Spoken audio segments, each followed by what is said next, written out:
आनंद गुरुपादांबुजन्मणे सविलास महामोह रासेक कर्मणे कुंडलीकवरदा विठ्ठल श्री ज्ञानदेव तुकाराम पंढरनाथ भगवान की जय। माऊली ज्ञानेश्वर महाराज की जय। जगद्गुरु तुकाराम महाराज की जय। सर्व संतान की जय।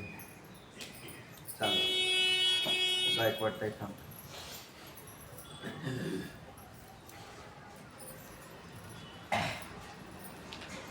पण तेच त्या उलट पक्षी पाहू गेल्यास म्हणजे वस्तुस्थितीने मनबद्ध यावरून असं होतं प्राणी वस्तू दोन दृष्टांत दिले होते।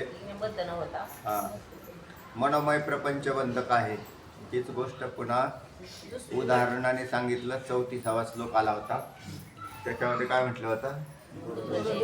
दूरदेशम गते पुत्रे जीविते वास्तनत्पिता विप्रलंबक वाक्येन प्रवृत्ती। आणि याच्या उलट पक्षी पाहू गेल्यास म्हणजे याच्या उलटा दृष्टांत आला होता। पहिला जो दृष्टांत होता की दूरदेशामध्ये गेलेल्या पुत्राचा तिथे जिवंत असताना कोणी विप्रलंबक म्हणजे दुष्ट होता त्याने तो मेला असं सांगितलं आणि त्याच्यामुळे तो काय करायला लागला? शोक करायला लागला। याच्या उलट सुद्धा आहे की कोणी मेलेला असेल तिथं तो फार समृद्ध झालेला असं जरी सांगितलं समृद्ध झालेला असताना हे वार्ता न समजल्यामुळे तो काही रडत नाही असं म्हटलं। तर असे दोन्ही प्रकारचे दृष्टांत आहेत। हे अर्थात ईश्वर सृष्टीतला पुत्र आणि मनोमय सृष्टीतला पुत्र असे दोन भेद तयार होतात असा विचार सांग। तस्मिन् वार्तायां श्रुतायां नरोदिति असं सर्वस्य जीवस्य बंधमानसं जगत्। अन्वयार्थ सांगितलंय तस्मिन् मृते अपि वार्तायां अश्रुतायां नरोदिति। तो पुत्र तिथे खरोखर मृत झाला असताना याला वार्ता न समजल्यामुळे हा रडत नाही कारण त्याच्या मनोमय सृष्टीतला जिवंत आहे म्हणून दोन पुत्र आहेत। एक बाहेरचा आहे जो ईश्वर सृष्ट आहे आणि दुसरा मनातला आहे। सगळे पदार्थ असेच आहेत म्हणजे दोन पुत्रच आहेत असं नाही तर सगळेच पदार्थ एक ईश्वर सृष्टीचा आहे आणि एक मनोमय सृष्टीचा आहे। आणि मनोमय सृष्टीमध्ये 3 प्रकार केले होते तुम्हाला पाठीमागं की प्रिय अप्रिय आणि उपेक्षित। काही पदार्थ ईश्वर सृष्टी आता आपण ज्या देशामध्ये राहतो भौतिक देश जो आहे याच्यातले काही पदार्थ आपल्या परिचयाचे त्यातले सगळे नाही। काही पदार्थ परिचित आहेत। जिथे परिचित आणि अनुकूल भाव असतो तिथे सुख, परिचित आणि प्रतिकूल भाव दुःख आणि परीक्षे उपेक्षा। आपल्याला असं वाटेल उपेक्षा फार थोडे असतील नाही उपेक्षांचाच गट मोठा आहे।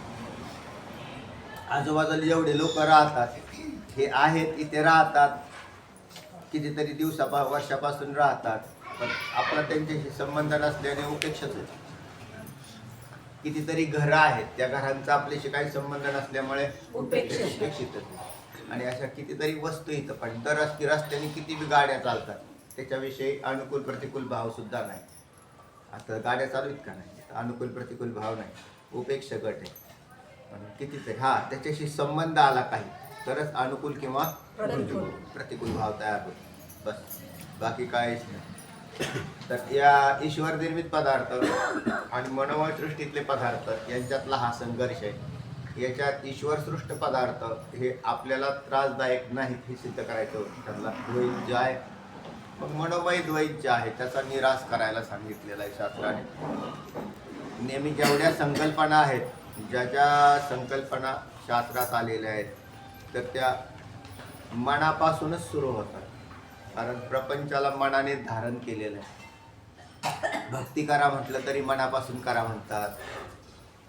त्याचं जर मन नसेल जाग्यावर तर त्याला ते भक्तीमध्ये सुद्धा काय करता येत नाही। कर्म करायचं असेल तरी मन असला म्हणून अख्खा प्रपंच मनोमय प्रपंच मनाने कल्पिलेला प्रपंच तो जीव साठवत असतो। भगवंताच्या जवळ जाणं म्हणजे या हृदयामध्ये जो प्रपंच साठवलेला आहे त्याला रिकामा करणं आणि देवाला साठवणं आणि तोच प्रपंच रिता केला मग तो बाहेरच्या पदार्थात काहीच हानी नाही केली किंवा त्याच्यात काही खाडाफूट नाही केली जसे असेल तसे ठेवले. वैराग्य ही संकल्पना बी त्याच्यात तशीच आहे. कुठं त्या वैराग्य याच्यात काय म्हणजे काय काय सोडलं असं म्हटलं तर काहीच सोडलेलं नाही. सगळे पदार्थ तर जागच्या जाग्यावरच आहेत ईश्वरसृष्टीतले. ईश्वरसृष्टीतल्या पदार्थांचा त्याग म्हणजे वैराग्य झालं असं म्हटलं तर नाही, असं जमत नाही. तर मनोमय पदार्थांचा त्याग हे खास वैराग्य आहे. आता उपाधीचा संग केल्यावर उपाधी त्रास देते म्हणून या आश्रमांच्या व्यवस्थेमध्ये त्याचा विचार केलेला आहे. नाही तर मग उपाधी गृहस्थ्याला उपाधी त्रासदायक आहे का नाही? उपाधी थोडीफार त्रास देते म्हणजे कशी की त्याच्या भक्तीतही त्रास देणं म्हणजे काय, त्याच्या त्याला कार्यप्रविष्ट व्हावं लागतंय, त्याला पर्याय नाही. एखादा शेतकरी शेती करत असताना त्याला जर खुरपणीला रान आलं तर त्याला खुरपावंच लागतं, नाही तर नाही खुरपून काय करेल, म्हणजे त्याला ती उपाधी काय झाली. आणि तोच एखादा संन्यासी असल्या त्याला काही शेतात जायचं नाही, त्याला फक्त भाकरी मागायला जायचं, त्याला फक्त आणायच्या भाकरी द्या. शेती करायचं काही कामच नाही राहिलं. पण शेती करणाऱ्याला मात्र ती उपाधी आहे. अर्थात म्हणून त्याचा उपाधीचा पण ईश्वर निर्मित उपाधी आहे. आणि मनोमय उपाधी जी आहेत ती काही भिन्न आहे. मनोमय उपाधी म्हणजे त्याच्यात आसक्ती प्रधान होऊन राहणार. चला तर तेव्हा अशा दोन प्रकारच्या आहेत. एक मनातले जे उपाधी आहे, मनामधला जो पदार्थ आहे तो जर जिवंत असेल तर दुःख होत नाही, कुत्राच्या बाबतीत म्हटलं. आणि मनातला जर कुत्र गेला तिकडे बाहेर जिवंत का असाना. कितीतरी वेळाला असं होतं, नुसती बातमी आली ॲक्सिडेंट झाला, अशी बातमी आली ॲक्सिडेंट झाला, लोक घाबरून गेली, का काय ॲक्सिडेंट झाला. पण नंतर कळालं खरचटलं. ठीक आहे, ॲक्सिडेंट हा शब्दच ॲक्सिडेंट करतो जास्त. आणि नंतर कळालं काय नाही बरं झालं, काहीच नाही. नंतर म्हणले नाही नाही सायकलवरून पडले ॲक्सिडेंट, जेवण मग ते काहीच नाही. पण मनाने निर्माण केलेला ॲक्सिडेंट हा फार मोठा असतो. ते नरोवा कुंजरोवा ते नाही का, ते तसंच किती मोठा ॲक्सिडेंट झाला तो. नरोवा कुंजरोवाचा फार मोठा ॲक्सिडेंट झाला. त्याच्यात एखादा प्राण गमावे लागले द्रोणाचार्यांना. चला पुढे. असं सर्वस्य जीवस्य मानसम जगत बंधकृत भवती. म्हणजे तस्मात सर्व प्राण्यांना हे मनोमय जगत बंध उत्पन्न करते. प्रकाश सांगितले बरे तोच पुत्र खरोखर जरी मृत झाला असला तरी ती दुःख वार्ता त्याच्या पित्याला न समजल्या आलीच नाही, तिथपर्यंत आलेलं नाही, म्हणून काही अडचण नाही. असं कितीतरी आपण आपला अनुभव तोच आहे की आपल्या बाहेरचा एखादा नातेवाईक कोणी गेलेला असला, आपल्यापर्यंत ती बातमी आली नाही तर आपण त्या दिवशी किती बी आनंदात असतो. आणि नंतर संध्याकाळी बातमी आली की नाही हो घाईत नाही तुम्हाला सांगता आलं, पण असं असं झालं, सकाळीच विधी झाला म्हणजे अरे अरे काय झालं म्हणजे काय नाही असं असं झालं. जोपर्यंत बातमी नाही तोपर्यंत इकडे किती बी आनंदात जेवण करत असतो तो. आणि नंतर तेच जीवन कडू होतं त्याला. कशामुळं?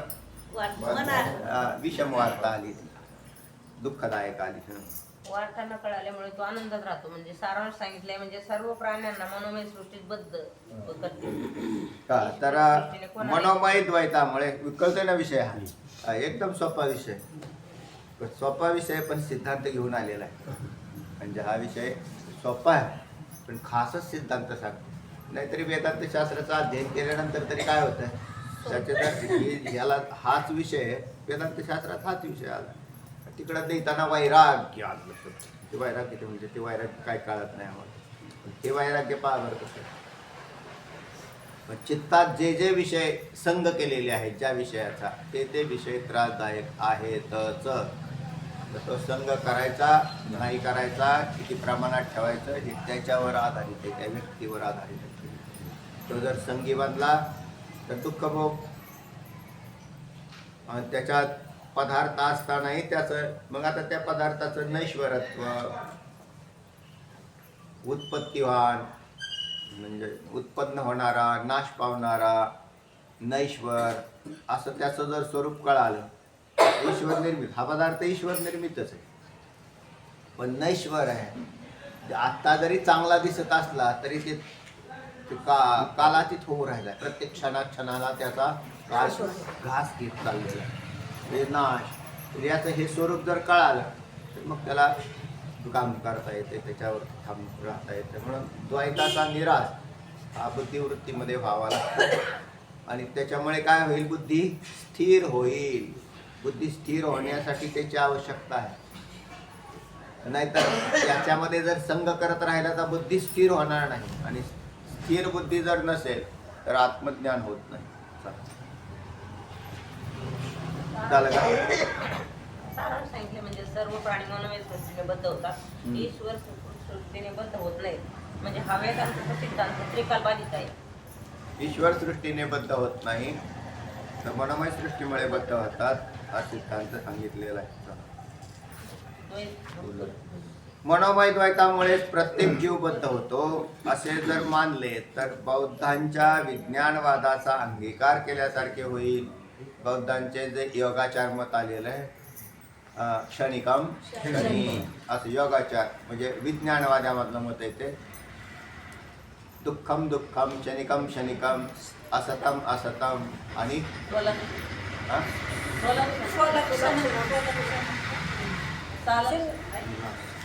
तेच ना शून्यम शून्यम. तर अशा प्रकारचे 4 विषय त्याच्यात आलेले. क्षणिकम क्षणिकम शून्यम शून्यम असतम असतम दुःखम दुःखम.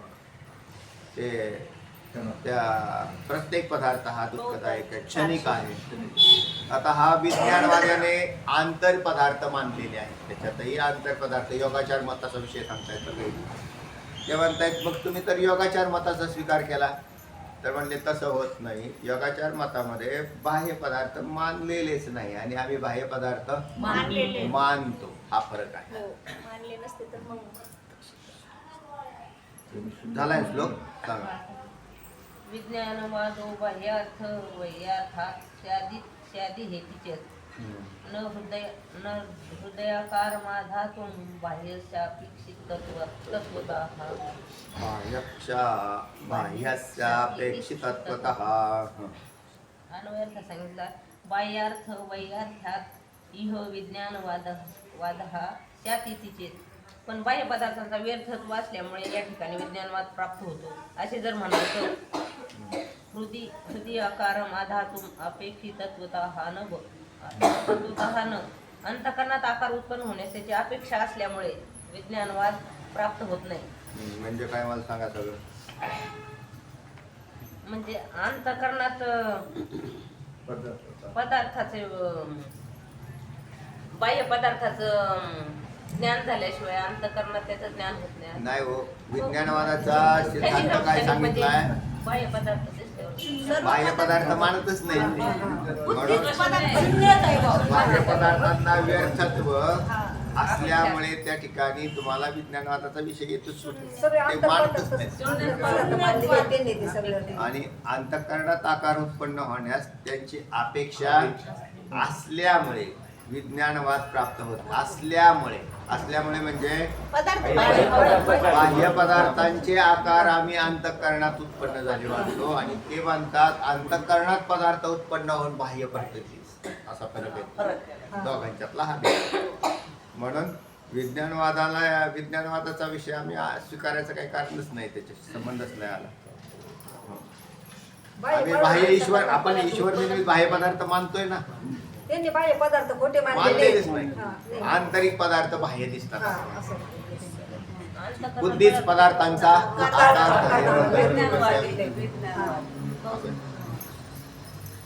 आख्यातीवादी कोणता विचार असख्यातीवादी आत्मख्याती बुद्धी सर्व पदार्थाचा आख्याती सांख्याची म्हणजे आत्मख्याती. चला आता येईल ते विचार सागरात पुढे सांग. प्रकाश सांगितले म्हणजे मनोमय द्वैताने जीव बद्ध होतो आणि बाह्य द्वैताने तो बद्ध होत नाही असे म्हटले की बाह्य पदार्थ व्यर्थ आहेत असे म्हणजे असे म्हटले की बाह्य पदार्थांना व्यर्थ, बाह्य पदार्थ व्यर्थ आहेत. तर मनोमय द्वैताने जीव बद्ध होतो. मनोमय आंतरिक द्वैत जे आहे ते बाह्य द्वैताने तो बद्ध होत नाही. असे म्हटले की बाह्य पदार्थ व्यर्थ आहेत, त्यांचा जीवाच्या सुखदुःखाशी काही संबंध नाही असंही म्हणावे लागेल. बरोबर. अर्थात बौद्ध मताचा तुम्ही अंगीकार केलात असे होईल, परंतु असं होणार नाही. कसं? असे जे तुमचे म्हणणे आहे ते युक्त नव्हे, कारण विज्ञानवादी बौद्ध क्षणिक विज्ञानाचा मात्र अंगीकार करतात. क्षणिक विज्ञान असा मात्र अंगीकार करतात. विज्ञान या पदाचा अर्थ कोण म्हटलं त्या दिवशी? प्रपंच असा. विज्ञान म्हणजे प्रपंच, क्षणिक विज्ञान. शंकराचार्य बी प्रपंच मानतात. आणि माऊली ज्ञानोबरायांनी काय म्हटलं? ज्ञान विज्ञान मानले नाही, उभी सांगा ना. करके आयनो नेगे अंगी जयाच्या ते विज्ञान या प्रपंच विज्ञान निशेष हरपे, ज्ञान ते स्वरूपी होऊन गेले. अज्ञान निशेष हरपे, विज्ञान करपे, आणि ज्ञान ते स्वरूपी होऊन गेले. त्याला त्याच्यामध्ये करपे असा शब्द प्रयोग केलाय. विज्ञान तर त्याच्यात बाध होणं असा अर्थ होतो. बाधित होणे, दिसणारा प्रपंचाचा बाध होतो. विचार मालवता पावले निघे. आणि आचार्य त्याला ज्ञान असंही मानतात. शंकराचार्यांच्या ह्याच्यात विज्ञान विज्ञान शब्दाचा अर्थ ज्ञान असा आहे. चला पुढे. विज्ञानवादी बौद्ध क्षणिक विज्ञानाचा मात्र अंगीकार करतात आणि बाह्य पदार्थ म्हणजे शून्य रूप आहेत असे प्रतिपादन करतात.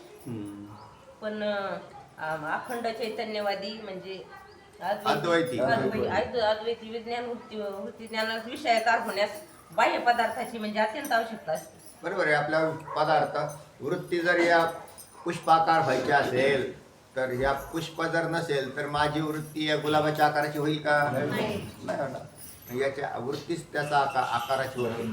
तर त्याला बाह्य पदार्थ असतील तरच वृत्ती आकाराची होईल, अन्यथा होत नाही. म्हणून अद्वैती जे आहेत ते काय म्हणतात? वृत्तीला विषयाकार होण्यासाठी बाह्य पदार्थ पाहिजे सारांश हा डळडळीत भेद लक्षात आणला की बाह्य हा वेदांत दर्शनावर दोष येत नाही. विज्ञानवादी जे आहेत ते विज्ञानवादी पदार्थांना म्हणजे वृत्ती पदार्थाकार होण्याची इच्छा करतच नाही, कल्पनाच करत नाही. याचं कारण काय कारण असेल तर ते आंतरिक पदार्थ उत्पन्न होतात असं मानतात. आणि आम्ही हे पदार्थ आमच्या वृत्तीत उत्पन्न व्हायला ईश्वरसृष्ट पदार्थ कारणीभूत असतो. म्हणून जळजळीत हा दोन प्रकारचा भेद तयार झाला. पुढे पण अंतःकरणात विषयाकार होण्यास दुसऱ्या श्लोकात पण अंतःकरण विषयाकार होण्यास बाह्य पदार्थांचीच अपेक्षा आहे असे नाही. कारण पूर्व मानसिक प्रपंचाच्या संस्कारांनीही उत्तर मानसिक पदार्थ उत्पन्न होणे शक्य आहे. आता मुद्दा कुठे वळवला यांनी? मानसिक संस्काराकडे. पूर्व सृष्टी ही उत्तर सृष्टीला कारण आहे असं सांगितलं होतं. मग त्याच्यात संस्काराच्या द्वारे ती कारणीभूत ठरते असं सांगितलं. याला काय म्हणायचं आहे? संस्कार सांगायचे, त्याला पदार्थाचा त्याग करायचा अशी त्याच्या शंकेमध्ये युक्ती की संस्कार कारण आहेत, पदार्थ कारण नाही असं पूर्व पक्षाला करायचं. आणि आम्ही काय सांगतोय? बाह्य ईश्वरसृष्ट पदार्थ त्याचे संस्कार आमच्या चित्तात होतात असं. तो म्हणला मग पूर्व उत्तरला करा ना. तर पूर्व उत्तरला हा विषय इथे चाललेला नाही. तर इथे विषय चाललेला आहे तो प्रमात्याकडून ज्या वेळेला त्या विषयाचं दर्शन होतं त्यावेळेला तिथे असणारी प्रमाण त्या ठिकाणी महत्त्वाची ठरत असतात. प्रमात्याकडून त्या विषयाचं दर्शन होताना प्रमाणांच्या द्वारे होतं, संस्कारांच्या द्वारे होत नाही. हा मुद्दा आणलेला आहे. ऐकत जा नीट आणि मग चिंतन करत पहा. काय म्हणतायत? वैयर्थ्यमस्तु वा बाह्यम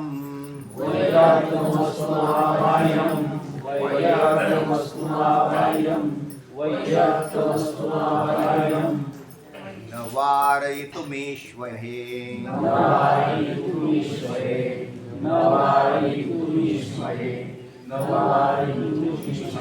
वैयर्थ्यमस्तु वा बाह्यं न मिष्महे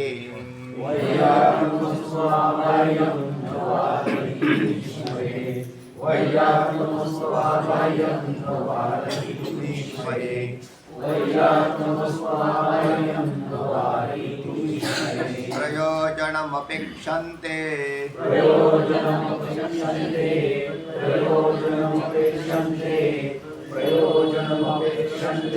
न मानि नीतिः स्थितिः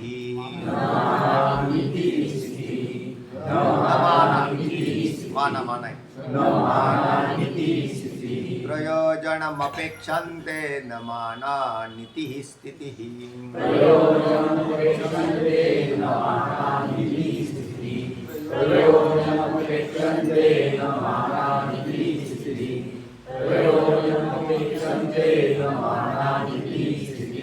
वैयार्थमस्तु वा बाह्यं न वारयितुमीष्महे प्रयोजनमपेक्षन्ते न माना नीतिः स्थितिः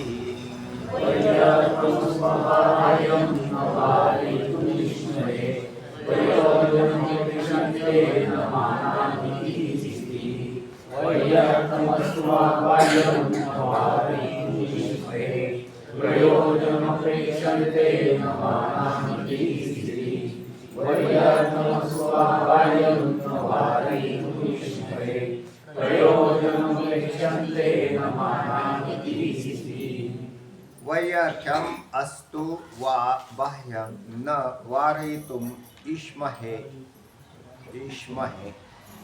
प्रयोजनम अपेक्षन्ते न मानानी नी पहिली घ्यायची आणि इति ही स्थिती ही सांगतात का पाठीमागं पोकळे मावशी नाहीतर सोनाली मावशी येईल का सांग हा नाही तर नाही मोरे मावशी सांगता का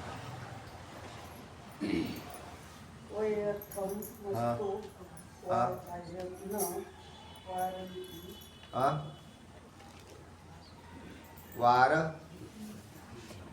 सोपं आहे वारीतुम हा अनुस्वार आहे का त्याच्यात अनुस्वार का म्हटला तुम्ही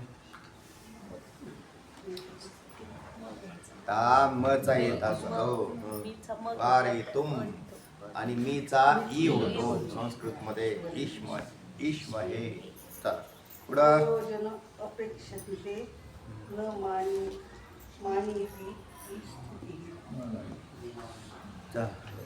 वैष्णव काका सांगा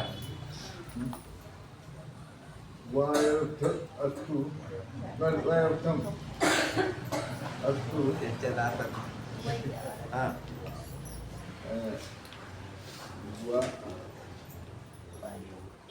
वारितुम इसमें हा इसमहे इष्म है हा प्रयोजन अपेक्षन्ते मानानि ही स्थितिः इति काढून टाकला इति ही स्थितिः तुम्हाला कळतंय ना सांगा बरं वाह्यार्थे वस्तु व बाह्यान वारायुतिमहे नाही मला अजून कळायला वैयार्थ्यम असं आहे वाह्यार्थ्यम नाही ते त्यांनी वाह्यार्थ केलं वैयार्थ्यमस्तु वा बाह्यं न वारयितुम् ईश्वरे प्रयोजनम अपेक्षन्ते उच्चार करतानाही असंच करायचं असतं वैयार्थ्यम अस्तु वा बाह्यम चला अन्वयार्थ सांगतायत की वा वैयार्थ्यम असतो वैयार्थ्यम म्हणजे व्यर्थ वा म्हणजे किंवा वा पदाचा अर्थ संस्कृतमध्ये किंवा होतो वा किंवा असं म्हणा की वैयार्थ्यम म्हणजे व्यर्थ का असेना असतो म्हणजे असेना किंवा बाह्य पदार्थ व्यर्थ का असणार वयम बाह्यम वारयितुम न इष्महे. हा, वारयितुम म्हणजे निवारण करणे. इष्म हे पदाचा अर्थ आहे समर्थ. इष्म हे म्हणजे समर्थ, म्हणजे निवारण करण्यास समर्थ नाहीत. न इष्म हे समर्थ नाही. आम्ही त्याचे निवारण करण्यास समर्थ नाही. किंवा बाह्य द्वैत व्यर्थ का असेना, आम्ही त्याचे निवारण करण्यास समर्थ नाही, असा अन्वय लावला. मानानी म्हणजे प्रमाणे. मानानी पदाचा अर्थ आहे प्रमाणे. प्रमाणे म्हणजे प्रमाण. मान म्हणजे प्रमाण. मानानी प्रयोजनम न अपेक्षन्ते इति ही स्थिती. प्रयोजनम म्हणजे फल, फलाची अपेक्षा करत नाही. अपेक्षन्ते अपेक्षा करत नाही. इति ही स्थिती, अशा प्रकारची ही वास्तविक स्थिती अशी आहे की प्रमाणे ही फलाची अपेक्षा करत नाही. तर जे जे पदार्थ त्या प्रमाणांना विषय होतात त्यांची ज्ञान करून देतात. तिथे काय अपेक्षा करत नाही, फलाची अपेक्षा नाही. फक्त समोर विषय आला की प्रमाण काय करत असतात, ज्ञान. आता प्रत्यक्ष प्रमाणातलं चक्षुरेंद्रिय हे एक प्रमाण धरलं. प्रत्यक्षाचे जी प्रमाण आहेत त्याच्यात चाक्षुर्वय प्रत्यक्ष असं म्हणतो. श्रोत्र प्रत्यक्ष, ग्रहण प्रत्यक्ष, रास प्रत्यक्ष, प्रत्यक्ष, वाच मानस प्रत्यक्ष, मानस प्रत्यक्ष. आता याच्यात चाक्षुष प्रत्यक्ष. त्या चाक्षुष प्रत्यक्ष तुमची इच्छा असो किंवा नसो, एखाद्या रस्त्यामध्ये एखादा पदार्थ पडलेला असतो त्यावेळेला तुम्ही असं पाहता, त्यावेळेला त्याच्याकडे आपापच तो फलाची अपेक्षा करत नाही. म्हणजे तो चांगला असेल वाईट असेल तरी नजर ही जातेच. इथं कुठं पूर्व आणि पश्चिम नंतर येणारे संस्कार काम करतात. म्हणून प्रमाणांचा विषय ईश्वरसृष्ट पदार्थामध्ये संस्कार नाही कारणीभूत ठरत, तर प्रमाण महत्वाची ठरतात. तो काय म्हटला होता, पूर्व संस्कार नंतर उत्तराला तिथं कारणीभूत ठरतात असं माना ना. म्हणजे संस्काराच्या द्वारे पदार्थ उत्पन्न होतात असं माना ना. ईश्वरसृष्ट द्वैत धरायचं नाही अशी त्याचं म्हणणं आहे. पण वास्तविक तसं नाही. मग इथे आता जो विषय चाललेला आहे त्याला अनुसरून ईश्वराने निर्माण केलेले पदार्थ याचे संस्कार नाही होत, तर दर्शन होत. दर्शन म्हणजे ज्ञान, आणि ते प्रमाणांच्या द्वारे होतं, हा मुद्दा सांगता येईल. तेव्हा प्रमाणे फलाची अपेक्षा करत नाहीत, तर जे समोर दृष्ट पदार्थ दिसतात त्यांची सरळ ज्ञान करून देतात. तिथं आणि बाहेरील जे द्वैत आहे ते जरी व्यर्थ जरी असलं तरी त्याचं निवारण करण्यास कोणी समर्थ नाही. म्हणजे वेदांती समर्थन आहेत म्हणायचं. बाहेरचं जे द्वैत आहे त्याचं तुम्ही वेदांती कुठं तेव्हा नाही. ते म्हणतात मनोमय द्वैत तुम्ही निवारण करू. दुःख सुख दुःखाला कारण हो, पण मनोमय आहे ते द्वैताचं निवारण करता येईल, आणि ईश्वर निर्मित पदार्थांचं निवारण करता येणार नाही. दररोज कितीतरी असंख्य पदार्थ जन्म घेतात इथं. तशीच ठेवायची. पण तुम्ही काय करणार आहे त्याच्यावर नियंत्रण. ते म्हटले म्हणजे त्याला नियंत्रण करणार. तुमच्या नियंत्रणात ते पदार्थ नाहीत. कुठलेच पदार्थ, ही फुलं किती उगवतात दिवसभरात, किती बी नाश पावतात. ते म्हटले नाही फुलंच नाही आली पाहिजेत. फुलं येतील आणि जातील. तुमच्या चित्तवृत्तीचे विषय आहेत तेवढे तुम्ही निवारण करू शकता, याच्यापेक्षा जास्त. जगात कोण कोणाचं ऐकतं तरी का कोणी कोणाचं ऐकत नाही. ते म्हणते मग आपल्या म्हणजे लोकांनी आमचं ऐकावं. ते म्हणते काय कारण, म्हणजे हे कारण ते बी सगळं ईश्वर निर्मित द्वैत आहे. सगळं भरमसाठ द्वैताची उत्पत्ती होते. याचा म्हणून एक सोपं सांगितलं त्या दिवशी, म्हटलं तुम्हाला की सूर्यावर पांघरून घालूच नका, तर डोळे झाका म्हणजे सूर्य आपोआप ऑफ होतो.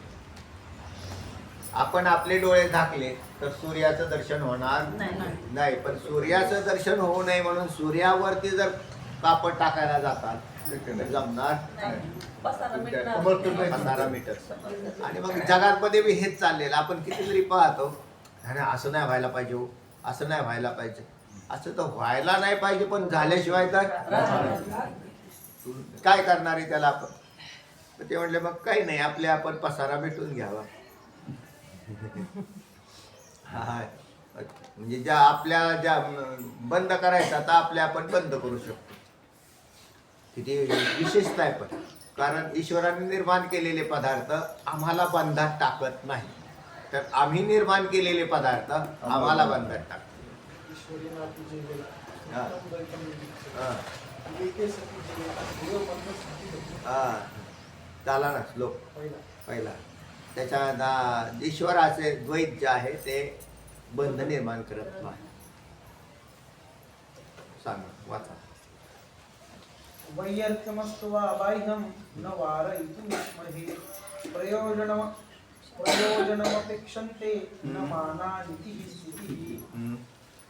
वा वैयर्थम असतु किंवा बाह्य व्यर्थ का असेना, आम्ही त्याचे निवारण करण्यास समर्थ नाही. यं बाह्यं वारयितुं न इष्महे, आम्ही त्याचे निवारण करण्यास समर्थ नाही. मानानि प्रयोजनम न अपेक्षन्ते इतिही स्थितिही. प्रमाणे फलाची अपेक्षा करीत नसतात, अशी खरी स्थिती आहे. खरी स्थिती अशी आहे की प्रमाण ही अपेक्षा करत नाहीत, म्हणजे जसे पदार्थ आहेत तसे दाखवत राहतात. आणि म्हणून आम्ही बाहेरील द्वैताचं निवारण नाही करू शकत. पदार्थ सत्य आहे का माहिती? काय संबंध नाही त्याचे? बस बस प्रमाण त्यांचे पदार्थ. आता हे बी दाखवतात ना, खोटे बी पदार्थ प्रमाणच दाखवतात. तिथं प्रमाणांच्या अपेक्षा. रज्जूवरील सर्प पाहिला, भ्रांती ज्ञानच आहे ते. हा, पण भ्रांती ज्ञान जरी असेल तरी तिथं प्रमाण नाही झालं का? तेव्हा चक्षुरेंद्रिय नसेल तर सर्प तरी कसा दिसेल? ज्ञान भ्रांती प्रमाण नाही, आम्ही त्याला प्रमा मानतही नाही, कारण ते प्रमाणापासून झालं नाही. पण तरी सुद्धा म्हणजे त्या ठिकाणी मंद अंधकारात तिथं काही अंशातली तरी वृत्ती त्या ठिकाणी जाऊन त्या पदार्थांची राहते. म्हणून भ्रमज्ञान काय म्हटलं, यथार्थ अयथार्थ, यथार्थ अप्रमा, अयथार्थ अप्रमा म्हणजे भ्रांती ज्ञान. तर या ठिकाणी जी प्रमाज्ञान आहे तिथं प्रमाणे काम करतात, त्यांचं काम झालं की ते बाजूला होऊन जातात. मग त्याच्यात प्रयोजनाची अपेक्षा करत नाही, किंवा तो पदार्थ चांगला आहे का वाईट आहे याचंही काही देणं घेणं नाही त्या प्रमाणाला. चलो. बरे प्रकाश, बरे आहे. तुमच्या म्हणण्याप्रमाणे बाह्य पदार्थ व्यर्थ का असेना, आम्हाला त्याच्या सार्थकतेशी किंवा व्यर्थतेशी काही एक कर्तव्य नाही. हा, बाह्य पदार्थ व्यर्थ का असेना, त्याच्या सार्थकतेशी किंवा याच्याशी काही व्यर्थतेशी काही कर्तव्य नाही. तर बाह्य पदार्थांचे निवारण करण्याचे मात्र आम्हाला धैर्य होत नाही. बाह्य पदार्थांचं निवारण करण्याचं धैर्य होत नाही ईश्वर कृपा. कारण प्रत्यक्षादी सर्वही प्रमाणे प्रमेयभूत पदार्थ उपयोगी आहे की निरुपयोगी आहे हे पाहत बसत नाही. कोण पाहत बसत नाही? कारण प्रत्यक्षादी सर्वही प्रमाणे, इथं थांबायचं, अर्धविराम. प्रमाणे प्रमेयभूत पदार्थ उपयोगी आहे की निरुपयोगी आहे हे पाहत बसत नाही. प्रमेयभूत पदार्थ म्हणजे हा बाहेरील पदार्थ. हे गुलाबाचं फुल झालं प्रमेय. मग या प्रमेयाला हा निरुपयोगी आहे, उपयोगी आहे, अशा प्रकारची कोणतीच अपेक्षा आपले चक्षुरेंद्रिय करत नाही. तर त्याला सरळ सरळ पाहतात. आणि कितीतरी असंच चाललेली जत्रा, ह्याच्यात अनेक पदार्थ दिसतात. रस्त्याच्या कडेला काहीतरी नवीन एखादा प्रॉडक्ट आणला की ते असे जाहिरात करत असतात. मग ते लगेच आपण असं पाहतो ना, तुम्हाला शर्ट घ्यायचा असो, शर्ट घ्यायचा नसो, पण ते नुसते असे घेऊन ते फिरत. शर्ट 100 रुपयात, शर्ट 100 रुपयात, शर्ट पाहतो. नंतर मग त्याची मानसवृत्ती आहे ना तिथं काम करते की घ्यावं काय ना. पण प्रमाणाने तर पहिल्यांदा त्यावेळेला त्याचं काय प्रयोजन नसतं त्यांचं. चला. कारण प्रत्यक्षादी सर्वही प्रमाणे प्रमेयभूत पदार्थ उपयोगी आहे किंवा निरुपयोगी आहे हे पाहत बसत नाही. तर स्वतःला विषय होणारा पदार्थ जसा असेल तशी ती दाखवित असतात. स्वतःला विषय होणारा म्हणजे त्या प्रमाणांना विषय होणारा पदार्थ जसा असेल तसा दाखवत. ह्याच्यात सुद्धा काय बिघाड नाही करत. हे आता गुलाबी रंगाचं फुल दिसतंय तर ह्याचं पिवळं रंगाचं प्रमाणाने केलं म्हणजे पिवळं नाही, ते बी करणार नाही. शिवाय अशी खरी वस्तुस्थिती आहे. शिवाय प्रत्येक पदार्थाची सिद्धी प्रमाणावरून होत असते. प्रत्येक पदार्थाची सिद्धी ही प्रमाणाने होत असते, याच्यात काही शंका नाही. प्रयोजनावरून म्हणजे फलावरून हम्म. कधीच होत नाही अशी प्रयोजन- लौकिक व शास्त्रीय ही समजूत आहे. बरोबर आहे. फलावरून पदार्थाची सिद्धी होत नाही, तर प्रमाणावरून. प्रमाणांच्याकडे सिद्धी होत असते. म्हणजे काय सिद्ध केलं बरं याच्यात सांगा. विषय या पदार्थाचं वाक्याचा ज्ञान अर्थ सांगा. प्रमाणांनाच होतं. बाकी ज्ञान करून प्रमाणच देतात ना. नाही, ऐका. शिवाय प्रत्येक पदार्थाची सिद्धी प्रमाणावरून होत असते, प्रयोजनावरून फलावरून पदार्थ कधीच सिद्ध होत नाही. वस्तू सिद्धी किंतु लक्षण म्हणजे वस्तू ऐका. बोध ते शिवाय प्रत्येक पदार्थाची सिद्धी प्रमाणावरून होत असते, याच्यात तिथे ज्ञान सांगायचंय त्या पदार्थाचं, प्रमेय पदार्थाचं ज्ञान. आणि प्रयोजनावरून फलावरून होत नाही, याच्यात संस्काराला काट मारलेला आहे. जो पूर्वपक्षाचा शंका काय आहे त्याच्यामध्ये, तर मानसिक प्रपंचाच्या संस्कारांनी उत्तर पदार्थ उत्पन्न होणे शक्य आहे असं म्हणतो. तर मानसिक पदार्थांचा नाही चालला बाबा विषय इथे, म्हणून तिथे प्रत्यक्ष प्रमाणाचा चाललाय. हा, तर इथे ज्या वेळेला प्रयोजनाचा विषय निघत असतो त्यावेळेला संस्कार कारणीभूत ठरतात. लक्षात आलं का? हो. आणि प्रमाणांचा विषय असतो त्यावेळेला केवळ त्या प्रमाणांच्या द्वारे त्यांच्या प्रमेयाचं दर्शन होत असतं. हा मुद्दा आहे. काय प्रमाणांच्या सांगा प्रमेयाचं. वैष्णव काय कळालं? प्रमाणाद्वारे पदार्थाचं हम्म. फक्त ज्ञान होतं हम्म. आणि त्या संस्कारात तिथं काही संबंधच येत नाही. संस्कार काय करतात? हं?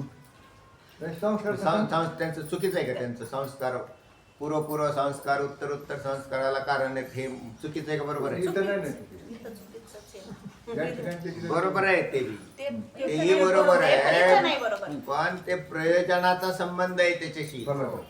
त्याच्यात काय आहे? प्रयोजन. आणि प्रमाण ज्या वेळेला सांगतात त्यावेळेला प्रमाण प्रयोजन पाहत नाहीत, ते विषयाचं ज्ञान करून देते. विषयाचं ज्ञान करून देण्याचं काम प्रमाण करतात, तिथे प्रयोजन पाहत नाही. आणि संस्कारामध्ये तिथं काय होतं? प्रयोजन सिद्ध होतंय ना. पूर्व संस्कार हे उत्तर संस्कारात तिथं प्रयोजनात्व येतं. एक अंतःकरणात सूक्ष्म होणाऱ्या ज्ञानाची सूक्ष्म अवस्था म्हणजे संस्कार. तर त्या ठिकाणी तिथं प्रयोजन सिद्ध होतंय ना. संस्कार आहे म्हणून कार्य घडत नाही का? घडतं ना. हो. पण ज्या वेळेला प्रमेय पदार्थ जे बाहेरचे पदार्थ आहेत त्यांच्यामध्ये आम्हाला हे दिसत नाही, तर तिथे प्रयोजनाची अपेक्षा ती प्रमाण करत नाहीत असं दिसतंय. असे दोन भिन्न भाग आहेत. आंतर पदार्थ आंतर संस्कार तिथेही काम करतात, म्हणून ते थोडीशी शंका तिकडे वळवली. पण आम्ही ईश्वरसृष्ट जे द्वैत आहे त्या द्वैतात आमची जी प्रमाणं असतील म्हणजे चक्षुरादी प्रमाणं ही जशी असतील तशी ज्ञान करून तिथं हे काम करत संस्कार काम करत नाही. नाही. हा, म्हणजे तिथे प्रयोजनाची अपेक्षा प्रमाणांना राहत नाही. फक्त ज्ञानाची आवश्यकता आहे तिथं. पण ज्ञान दोन प्रकारचे, प्रमाण प्रमेय आणि प्रमाण आणि प्रमेय. इथं विज्ञान आहे. आणि अंतःकरणातली ज्ञानाची सूक्ष्म अवस्था तिथंही ज्ञान आहे. असे दोन ज्ञान आहेत. पण आमचे जे द्वैताचा निराश करतोय आम्ही ते सांगत असताना ईश्वर सृष्ट द्वैत हे दुःखाला कारण नाही, हा मुद्दा तुम्हाला सांगायचा इथं आहे. प्रयोजनाची अपेक्षा. हा, इथे प्रयोजनाची अपेक्षा नाही. आणि संस्कारात मात्र प्रयोजनाची अपेक्षा. तिकडे लागतंय. लक्षात आलं ना. म्हणून प्रयोजन म्हणजेच फलावरून कधीच होत नसते आणि संस्कारात फल लागतं तिकडे होतंय. आणि इथं प्रमाण हे पदार्थांची सरळ सिद्धी करतात, इथं अपेक्षा करत नाही. मानस द्वैतात जर बंधाचे कारण असेल तर मनोनिरोधाने त्याची निवृत्ती होईल. मग ब्रह्मज्ञानच बंध निवर्तक आहे असे तुम्ही अशी का शंका मानता? परत आली का हो? मानस द्वैतच जर बंधाचं मुख्य कारण